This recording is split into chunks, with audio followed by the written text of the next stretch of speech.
You see, by that time in history, the British Empire had been built on the control of the sea. They were able to drive ships around the world. They knew the world was a sphere. Flat world had gone out. But knowing that the world is a sphere is a very important thing for mankind. It means its surface is finite. And if it's finite, then there's not more space over there and more there. It's just so much. So they began immediately to inventory Earth. And this was one of the jobs of the East India companies. And Thomas Malthus, who taught at Haileybury College, which was the East India College, was the director of economics there. And it was his job. He was the first person ever assigned to the job of inventorying the Earth. Where does tin come from? Where does iron come from? And so on. And in the process, they began to find out how many different people there were in the world, how many different types of people, how many races of people, and where everything was, begin to map the world. Well, that's a very important function, but it leads you to one more thing that has governed relationship between countries ever since then, because Malthus came up with this idea that the population is growing ever so much faster than the ability to raise food. And therefore, it wouldn't be long before mankind would run out of food and there would be a terrible loss of life. Hello, everyone, and welcome to Strange World, where the truth is often stranger than fiction. I'm your host, Mark Sargent, the creator of Flat Earth Clues. We are going to take some calls tonight, but before we do that, I at least want to read a subject matter expert statement. I want to mention real quick. So the subject matter experts we've had so far: United States Navy missile instructor, Air Force navigator, Marine Corps sniper instructor, Navy submarine chief, Army artillery radar operator, Australian intelligence officer, American flight instructor, industrial engineer specializing in valves and seals, careers surveyor of over 32 years, that's a planer surveyor, not that geodetic crap, international shipping expert, corporate travel agent, air traffic controller, United States Army master gunner, aviation and ground training combat expert, USDA surveyor, also a planer surveyor, 32nd degree Mason, etheric science researcher, and tonight it is going to be a commercial airline pilot captain who's going to talk about the gyro system. So let's get right to it, shall we? Dear Mark, please, and he's remaining anonymous for the time being, but we may get him in before it's over, and you'll see why as I read the letter. So, dear Mark, please don't use my name. I'd prefer you refer to me as Mac, M-A-C-K. I'm a career commercial pilot. And, oh, by the way, before I continue with this letter, just so you guys know, I have a brand new microphone headset. So if I'm coming in too hot or too soft, please somebody shoot me a thing on Skype or email, and I'll try to check my email here in a bit every once in a while. Let me know if it's too hot. I'm a little worried because the when I say Peter Piper picked a peck, it sometimes ends up a bit breathy. So I'm just kind of trying to adjust this little mic. It's very sensitive. Anyway, please don't use my name. I'd prefer you refer to me as Mac. I'm a career commercial pilot, and I'm currently serving as a senior captain on the B777 fleet of a flag carrier airline. He's not going to name which airline for obvious reasons. I came across your Flat Earth Clues recently and thought I'd share something with you. Before I do, I need to explain some technical details. I'll try to keep it short. Please bear with me. And I've read through this part already, and it's, you gotta listen. Try to listen closely. Keep in mind the details are pretty technical. I will try to dumb it down if I can.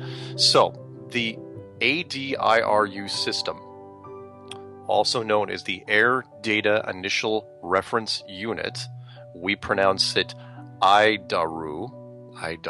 Oof, it's a horrible name, but I'll keep trying. IDARU is the standard in modern avionics. It's at the center of a modern aircraft's avionics system. This has been the case for some 20-odd years and has replaced the old inertia navigation system, otherwise known as the INS, which was a standalone reference for the navigation computer. IDARU offers 1. Ring laser gyros. No more mechanical spinning discs on gimbals. The RLG are on a tethered or strapped down platform. ring laser gyros. 2, the integration with other systems. IDARU provides a reference for other systems like the ADIs, weather radar, yaw damper, thrust control, etc. It used to be the case that all of these systems were independently referenced with dedicated gyros. And 3, much greater processing power.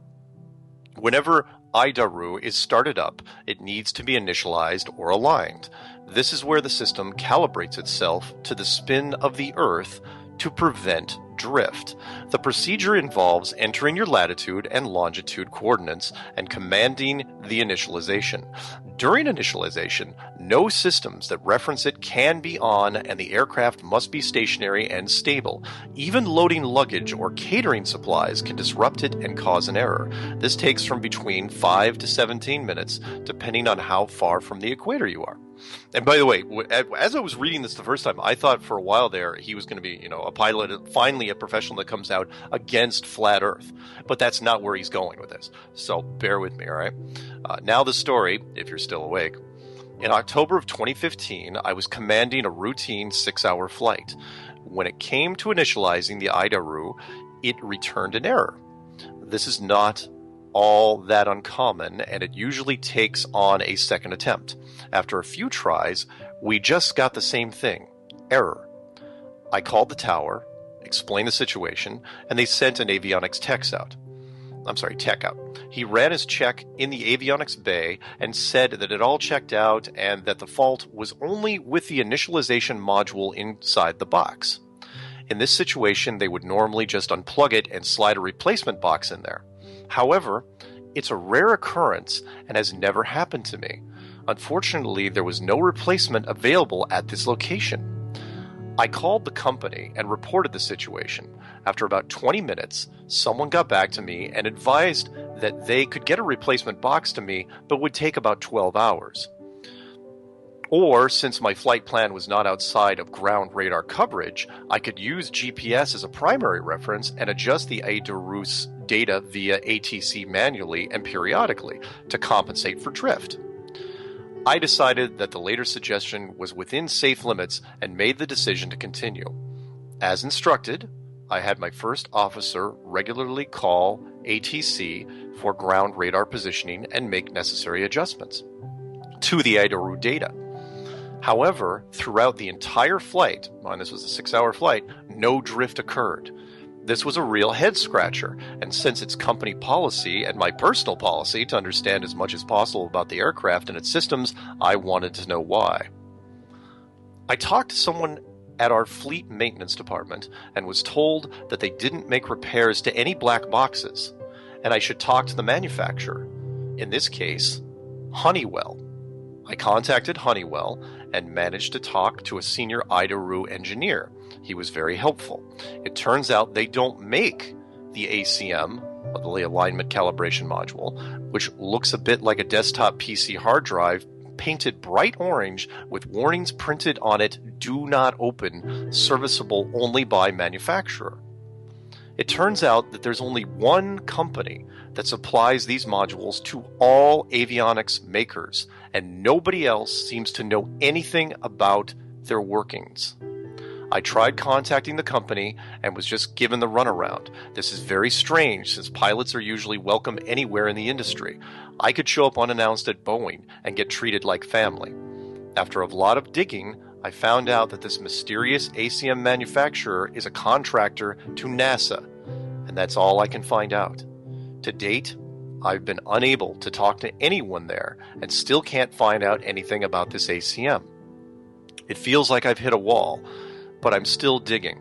To be fair, I wouldn't describe myself as a flat earther. I'm just someone who wants this question answered. If there are any breakthroughs on this, I'll let you know. Feel free to use any of this on your show, but please remember to refer to me as Mac. I did consider allowing you to interview me, but this time I don't think I'm comfortable with that. I'll let you know if I change my mind. All the best, Mac. Wow. Okay, so let me break that down for you real quick.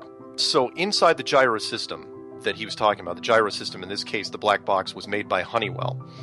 The alignment calibration module is not made by Honeywell. It's subcontracted out by another company. and that company has it sealed to where only they are allowed to work on it, but they don't ever work on it. They just swap them out. They just swap out the parts. So what happened was this particular alignment module broke before he could fly. The weird, on the weird circumstance, they couldn't get a new one in there, so he flew the 6 hours without using it, and the plane should have drifted because of the curvature and the Coriolis effect, otherwise known as the spinning of the Earth, and it didn't. The plane didn't drift for 6 hours on a 777. That's a flagship, top of the line stuff there. Why didn't it drift? And he was trying to figure out why. He couldn't figure it out, and in the process of trying to figure out what happened, he discovered that this module, this module is made by exactly one company, and they supply every airline in the industry.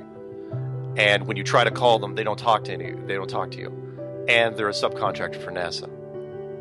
Remember what I said about if you want to plug the holes, you want to do it very securely, when it comes to hiding things, and this would be that thing. So to keep the pilots from not worrying about it, you tell them there's a guidance system inside their plane that accounts for the curvature and the spinning of the Earth, and it doesn't.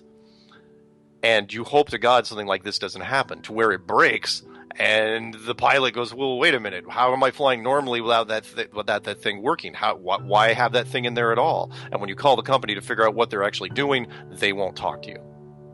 That's brilliant. That's such a great thing, and I would love him to come on the show if he had more to talk about, or even just talk about this. I'd love to have him on. So if you're listening out there, Mac, I would love to chat it up with you about this. It's a great little story, and I love it, and I'm so glad at least you put yourself out there. And of course, you can come on anonymously. If you're a 777 pilot currently, I've got some friends that are 777 pilots. Please, by all means, I will give you complete anonymity, and but love to have you on. So thank you to Mac for putting that out there, and I think it's a great thing. A great little piece of evidence, and that is the gyro systems. Because people kept asking, it's like I get that question all the time: is how did the pilots miss it? How did the pilots miss it? And not only are they not looking for it, but in this case, they're given equipment that tells them that the curvature of the Earth and there's a spinning, and it's not there. So, wow, amazing.